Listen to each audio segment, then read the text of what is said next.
tontonlah film sesuai umurmu.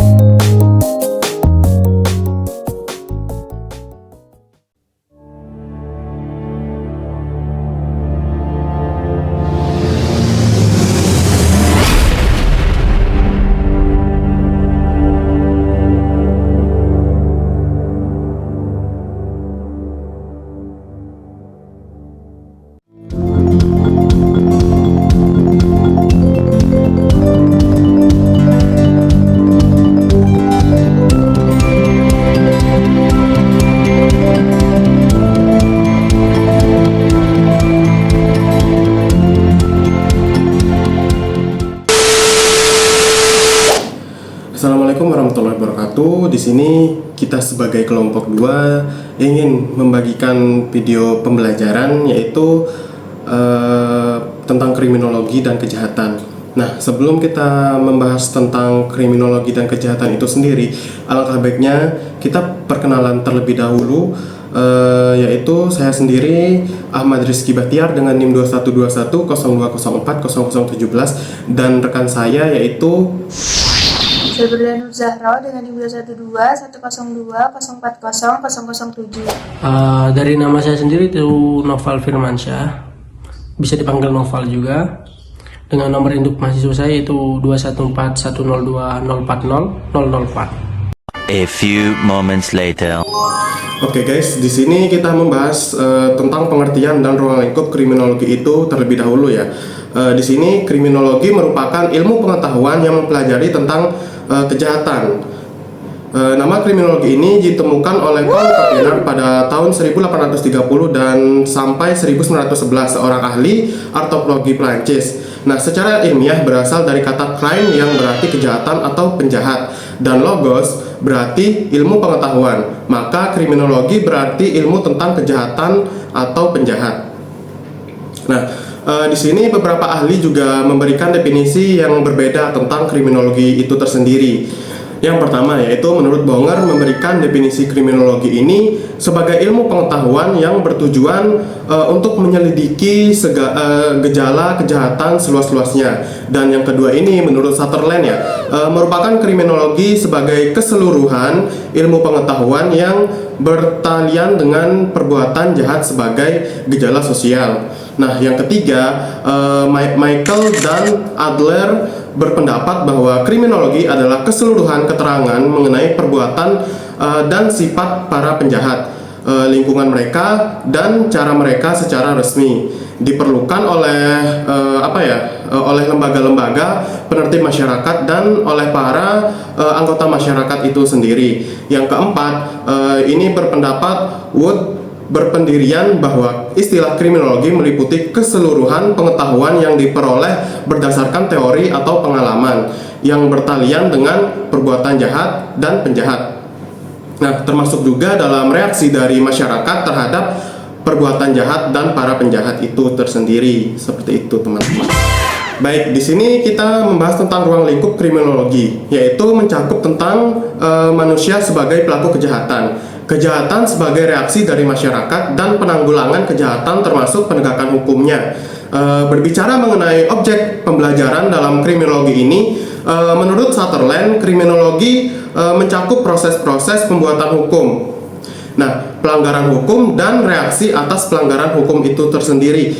Kriminologi dibagi menjadi 3 bagian utama, yaitu yang pertama etimologi kriminal, yaitu merupakan cabang ilmu kriminologi yang mencari sebab-sebab dari suatu kejahatan. Dalam kriminologi, etimologi kejahatan merupakan suatu kajian yang paling utama. Dan yang kedua yaitu penologi, yaitu pada dasarnya merupakan ilmu tentang hukuman, akan tetapi Sutherland memasukkan hak-hak yang berhubungan dengan usaha pengadilan kejahatan, baik represif maupun preventif. Yang ketiga yaitu sosiologi hukum. Kejahatan itu adalah suatu perbuatan yang oleh hukuman dilarang dari ancaman dengan satu saksi. Jadi bahwa menuntut suatu perbuatan itu merupakan suatu kejahatan adalah hukuman. Hal ini menyelidiki sebab-sebab kejahatan dan menyelidiki faktor-faktor apa yang menyebabkan perkembangan hukum itu, khususnya pada hukum pidana. Seperti itu, teman-teman. Baik, untuk pembahasan selanjutnya yaitu mengenai teori-teori dalam kriminologi.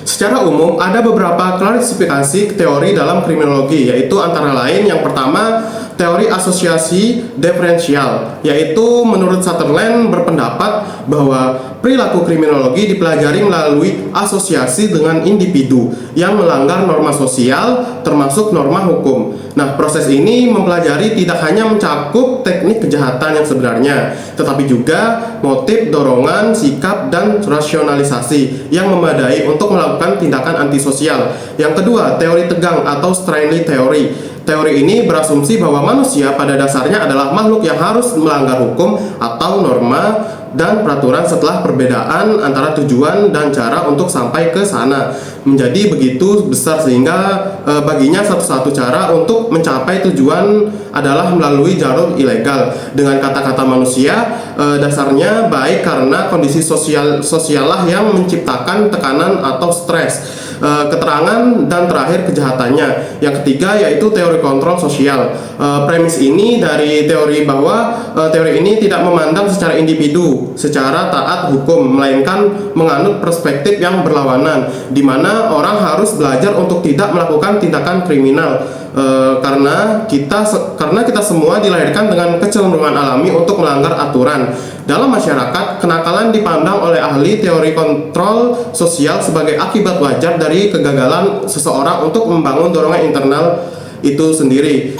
Baik, di sini kita akan membahas tentang kejahatan ya.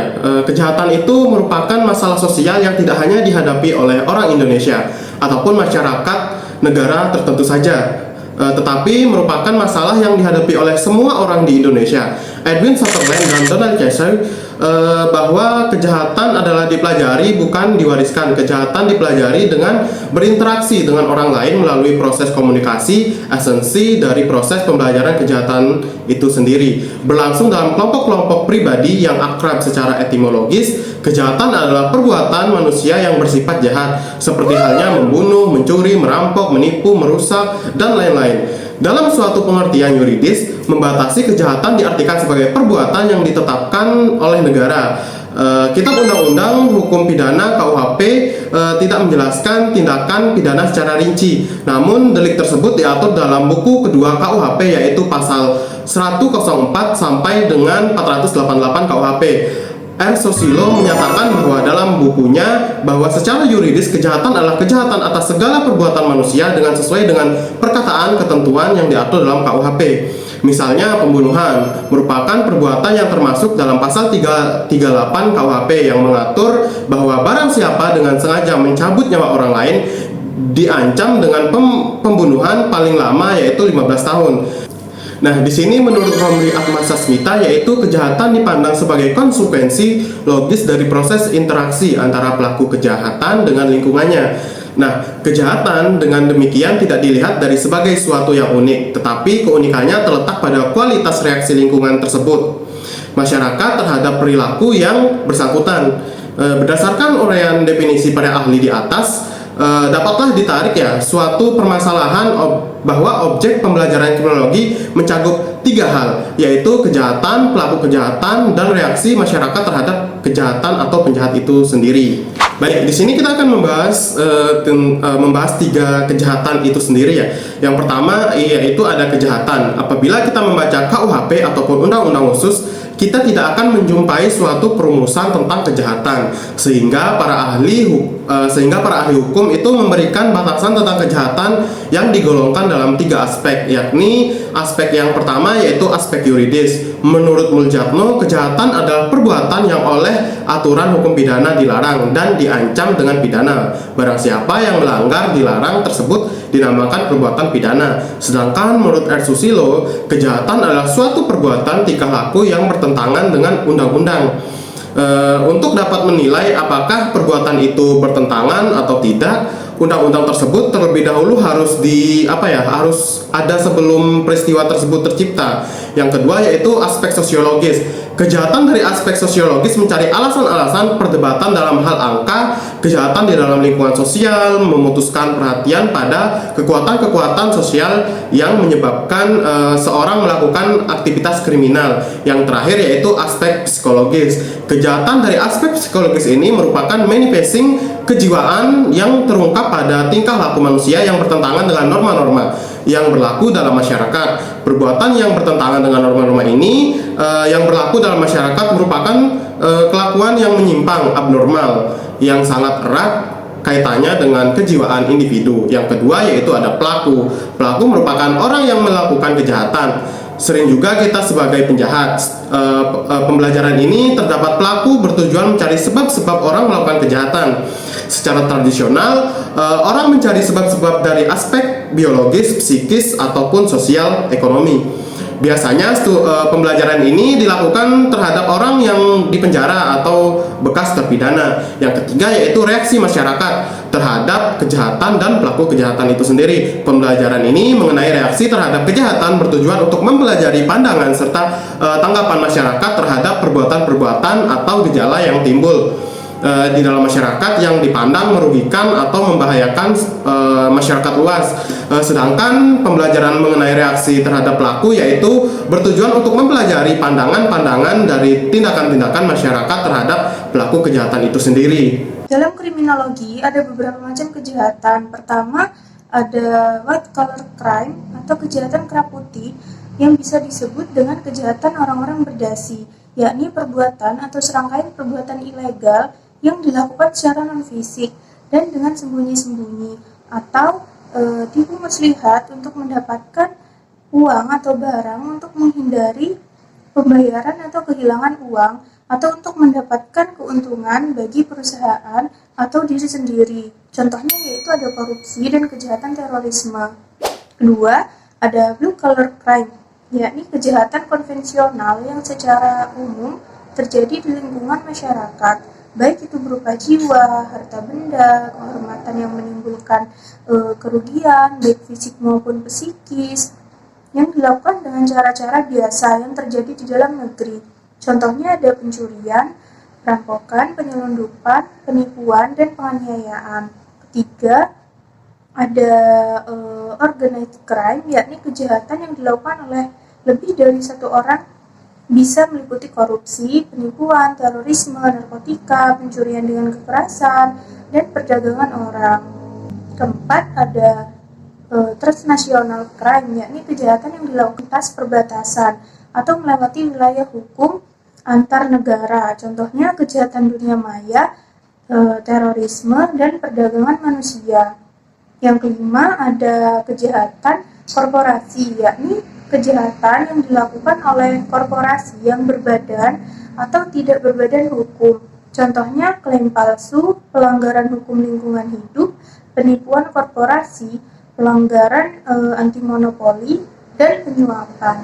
Keenam, ada kejahatan tanpa korban, yakni perbuatan yang melanggar hukum namun tidak mempunyai korban langsung. Contohnya perbuatan berjudi, penyalahgunaan obat bius, mabukan, hubungan seks yang tidak sah yang dilakukan secara sukarela oleh orang dewasa. Dalam perkembangan lahirnya teori-teori tentang kejahatan, ada beberapa mazhab atau aliran. Yang pertama yakni ada aliran klasik, yang mana dalam aliran klasik sendiri, pemikiran kriminologi banyak dipengaruhi oleh Beccaria, seseorang filsuf dan ahli hukum Italia yang terkenal dengan karya monumentalnya, yang mana diterbitkan pada tahun 1764. Beccaria sendiri merupakan salah satu tokoh utama dalam aliran klasik yang mengubah pandangan tentang hukum pidana dan penegakan keadilan pada abad ke-18. Pada abad ke-18 tersebut, sistem hukum pidana di Eropa sangat kejam dan tidak konsisten. Hukuman seringkali bersifat sewenang-wenang, keras, dan tidak proporsional terhadap kejahatan yang dilakukan. Tortur dan hukuman mati adalah hal yang umum, dan proses hukum sering tidak transparan atau adil. Dalam konteks ini, Beccaria dan pemikiran klasik lainnya muncul dengan ide-ide baru yang menekankan rasionalitas dan keadilan dalam hukum pidana. Dasar pemikiran dari aliran klasik ini ialah pemikiran bahwa pada dasarnya manusia merupakan makhluk yang memiliki kehendak bebas, yakni free will, di mana dalam bertingkah laku manusia memiliki kemampuan untuk memperhitungkan segala tindakan berdasarkan keinginannya, yakni hedonisme. Dengan kata lain, manusia dalam berperilaku dipandu oleh dua hal, yaitu penderitaan dan juga kesenangan yang menjadi risiko dari tindakan yang dilakukannya. Dalam hal ini, hukuman dijatuhkan berdasarkan tindakannya bukan kesalahannya. Pemikiran Beccaria sendiri memiliki dampak yang signifikan pada perkembangan sistem hukum pidana modern. Banyak prinsip yang dia kemukakan telah diadopsi dalam berbagai sistem hukum di seluruh dunia, termasuk yang pertama yaitu penghapusan penyiksaan sebagai metode interogasi. Yang kedua, reformasi dalam proses peradilan untuk memastikan transparansi dan keadilan. Yang ketiga, pembatasan penggunaan hukuman mati dan pengenalan hukuman yang lebih manusiawi dan rehabilitatif. Dan yang keempat, penegakan pada pencegahan kejahatan melalui sistem hukuman yang rasional dan adil. Ternyata, Beccaria bukanlah sarjana satu-satunya yang berbicara mengenai free will dan hedonisme manusia. Ada Jeremy Bentham, yakni seorang sarjana Inggris yang berbicara mengenai hal yang diungkapkan oleh Beccaria. Sebagai seorang ahli hukum, Jeremy menyatakan bahwa tujuan dari pemberian sanksi semata-mata berfungsi sebagai alat preventif bagi lahirnya kejahatan. Ide dari para sarjana tersebut, yakni Beccaria dan Jeremy, mengilhami lahirnya Kode Sivil Napoleon 1791 dan juga Konstitusi Amerika pada masa itu. Adanya persamaan di hadapan hukum dan keseimbangan antara hukuman dan kejahatan diterapkan secara murni pada masa itu. Contoh kasus di Indonesia sendiri yakni kasus kejahatan yang terjadi di daerah Sumeneb, Madura. Kasus tersebut bermula saat dua tersangka yaitu Farid dan Dani Putra berboncengan keliling menggunakan motor untuk menemukan sasarannya. Setelah bertemu dengan target mereka, langsung mendekat dan mengambil handphone korban. Kedua pelaku melakukan pencurian handphone dengan mempertimbangkan manfaat yang mereka dapatkan dari barang curian, yakni handphone yang bisa dijual kembali, dibandingkan dengan risiko tertangkap. Menurut aliran klasik Beccaria ini, individu memilih untuk melakukan kejahatan setelah mempertimbangkan dengan hati-hati manfaat, yaitu keuntungan, dan risiko, yaitu hukuman. Dalam kasus pencurian handphone ini, pelaku mungkin memandang bahwa kesempatan untuk mendapatkan keuntungan dari HP yang mereka curi lebih besar daripada risiko mereka tertangkap, terutama jika mereka dapat melarikan diri dengan cepat setelah melakukan aksi pencurian. Dalam pencurian handphone ini juga, penegakan hukum yang efektif dan responsif dapat memberikan efek terhadap pelaku kejahatan. Penanganan cepat dari pihak kepolisian terhadap laporan pencurian juga penting untuk menunjukkan bahwa pelaku tidak akan luput dari tanggung jawab hukum. Baik, di sini saya akan menjelaskan teori yang kedua. Ini juga salah satu teori yang sangat terkenal dalam ilmu kriminologi, yaitu ilmu positivistis dan yang dikemukakan oleh Lombroso pada tahun 1835 sampai dengan 1909. Nah, dalam aliran positivistis ini juga terdapat dua sudut pandang atau dua pembagian dalam aliran. Yang pertama yaitu determinasi biologis, di mana aliran ini menganggap bahwa kebiasaan atau perilaku seseorang itu ada pada biologisnya itu sendiri atau dalam dirinya, bukan dari orang lain. Yang kedua yaitu determinasi kultural, di mana teori-teori ini mendasari pemikiran bahwa sosial, budaya, dan lingkungan orang tersebut mempengaruhi perilaku orang tersebut. Jadi bisa disimpulkan bahwa determinasi kultural itu di mana kita hidup, di sanalah akan tercermin kebiasaan kita atau perilaku kita. Lahirnya mazhab positivistis ini dipelopori oleh Cesare Lombroso pada tahun 1835 sampai dengan 1909. Cesare Lombroso sendiri ialah dokter kelahiran Italia. Nah, dia juga mendapatkan julukan Bapak Kriminologi Modern.